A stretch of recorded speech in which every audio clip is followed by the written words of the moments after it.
Well Sanatani तो I think all Indians are Sanatanis, उसमें कोई ही देयर नो दो राह है। आई हैव ऑलवेज, शायद कुछ लोगों ने गलत समझा होगा मेरी बातों को, लेकिन आई हैव ऑलवेज सेड कि I have lot of respect for Hinduism, for Sanatan Dharma actually. I have एक मुस्लिम वेमेन से, तो सनातनी लड़कियों को ज्यादा आजादी हासिल है, तो वो जबरदस्ती रखा जाता है। आई थिंक कि जो सनातन में है वो इस्लाम से कंपेयर नहीं किया जा सकता। में रहते हैं। पॉइंट ये है कि ये सारे जो है पहले हिंदू ही थे, वो चाहे रोहिंग्या और पाकिस्तानी खुद को बहुत बड़े इस्लाम के ठेकेदार समझते, पर वो सारे तो हिंदू ही थे एक जमाने में, सारे हिंदुस्तान फैमिली में एक प्रॉपर मुस्लिम फैमिली में बॉर्न हुई हूँ, लेकिन मेरी जो मॉम की तरफ के हैं they were Sanatanis. She converted after marriage. उन्होंने अपना तो इस्लामिक देश तुर्की में भी सनातन का बहुत तेज़ी से प्रचार बढ़ रहा है। भारत का बहुत तेज़ी से प्रचार बढ़ रहा है। तुर्की में भले ही हमारे विरोधी काम पे ज़्यादा फोकस कर रहे हो, लेकिन सनातन का प्रचार इतनी तेज़ी से बढ़ रहा है कि उसको रोका जाना मुश्किल है। सनातनी तो I think all Indians are Sanatanis, उसमें कोई ही देयर नो दो राह है। आई हैव ऑलवेज, शायद कुछ लोगों ने गलत समझा होगा मेरी बातों को, लेकिन आई हैव ऑलवेज सेड कि I have lot of respect for Hinduism, for Sanatan Dharma actually. I have lot of respect and शायद कुछ, एंड बिकॉज मैं उनको इतना सपोर्ट करती हूँ सनातनियों को, मे भी उस वजह से कुछ लोगों को ऐसा लगता है कि इसने इस्लाम छोड़ के सनातन धर्म अपना लिया। ये वो कश्मीर है जहाँ पे आप देख सकते हो कि मसरत जहरा जैसी जर्नलिस्ट, ठीक है, वो सिर्फ कवरेज देती थी एनकाउंटर्स को एज अ जर्नलिस्ट, लेकिन जस्ट बिकॉज वो कवरेज देती थी उसको बताया जाता था कि ये तो कश्मीरी है ही नहीं, ये she is not one of us, she is not this. अब उसको अपने आप को कश्मीरी प्रूव करने के लिए इंडिया बैशिंग जर्नलिज्म शुरू करना पड़ा। तो आप समझ सकते हो वहां माहौल कैसा था। वहां कोई दुपट्टे के बगैर चलता तो उसको घर से बाहर निकाल के उसको काली पोती थी दुख तराने मिल्लत की औरतें। हम जो सब कॉन्टिनेंट में रहते हैं, पॉइंट ये है कि ये सारे जो है पहले हिंदू ही थे, वो चाहे रोहिंग्या और पाकिस्तानी खुद को बहुत बड़े इस्लाम के ठेकेदार समझते, पर वो सारे तो हिंदू ही थे एक जमाने में, सारे हिंदुस्तानी थे। ठीक है, वुमेन्स को कितना एम्पावर करता है, क्योंकि हम देखते हैं कि एक अगर सनातनी विमेन का कंपैरिजन किया जाए एक मुस्लिम विमेन से, तो सनातनी लड़कियों को ज़्यादा आज़ादी हासिल है, तो वो देखती जब है कि एक इस्लाम की जो लड़की है वो बहुत ज़्यादा कंजर्वेटिव माहौल में रहती है, तो क्या वो सोचते हैं, वो कैसे रिएक्ट करते हैं? पहले तो मैं ये बताना चाहूंगी कि ऑफकोर्स सनातनी लड़कियों में उनको ज्यादा फ्रीडम दिया जाता है।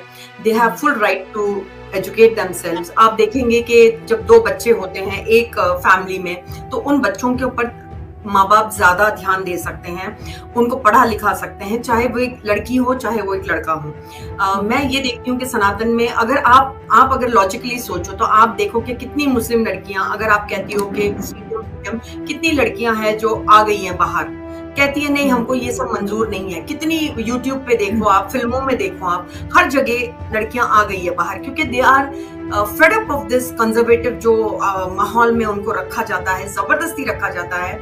आई थिंक कि जो सनातन में है वो इस्लाम से कंपेयर नहीं किया जा सकता। सनातन में जब आप कहते हैं कि, जैसे मैंने बहुत सारे मौलवियों को सुना है कहते हुए कि अरे सनातनियों को क्या है, ये लड़कियों का मतलब कोई ईमान नहीं है, इनको कोई शर्म नहीं है। मैं कहती हूँ कि तुम किसकी बात करते हो? सनातनी लड़कियों की, उनमें भी शर्म है। तुम उनको नीचा दिखाना चाहते हो, ये बात और है, क्योंकि तुम अपने ऐब छुपाना चाहते हो।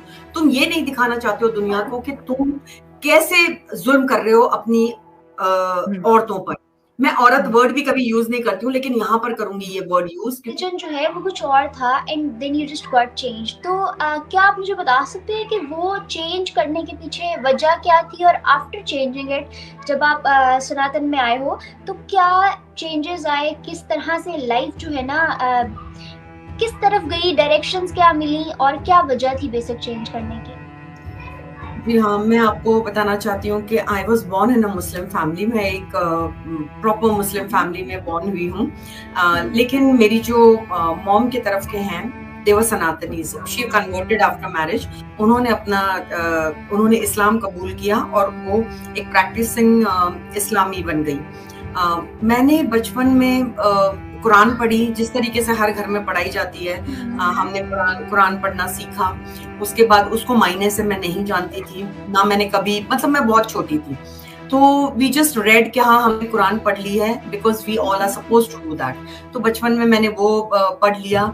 लेकिन मैंने बचपन से एक रवैया देखा है कि मैंने देखा कि मेरे जो ननिहाल के लोग हैं, जो मेरे ननिहाल के लोग और मेरी जो दादी के तरफ के लोग, इन दोनों में मैंने बहुत वास्ट डिफरेंस देखा है।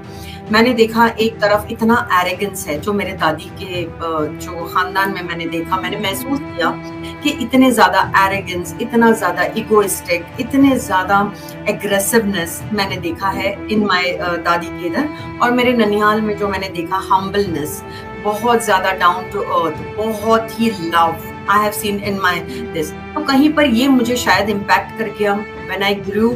जब मैं मतलब समझो 19 साल की थी, तब मैंने थोड़ा थोड़ा कुरान के मायने जानने लग गई। And I tell you something just triggered, मुझ में ट्रिगर हुआ। I was not a practising, जैसे मतलब कोई रोज मैं नमाज नहीं पढ़ रही थी, लेकिन जब मैंने इनके मायने जाने तो I was literally put off. मुझे कुछ ट्रिगर किया जो मुझे ऐसा लगा कि this is not for me, because I am not that kind of person कि मुझे कोई मारे या मुझे कोई अपनी मिल्कियत समझे या मुझे कोई मेरे ऊपर कोई हो जो मुझे ऑल द टाइम मेरे ऊपर वो रखे कि भाई what I am suppose to do, what I am not suppose to do. ये सारी चीजें ना मुझे थोड़ा सा पुट ऑफ की कि why is a women always कि इतना बायस क्यों है एक कल्ट, एक रिलीजन टुवर्ड्स मेन। ये मैंने जरूर पाया जब मैंने इसके मतलब समझे, मैंने जब थोड़ा बहुत हदीस के बारे में जाना, तो मैंने ये बहुत कुछ देखा। एंड सडनली मुझे ऐसा लगा था I don't want to be a practising Muslim anymore. I gave up.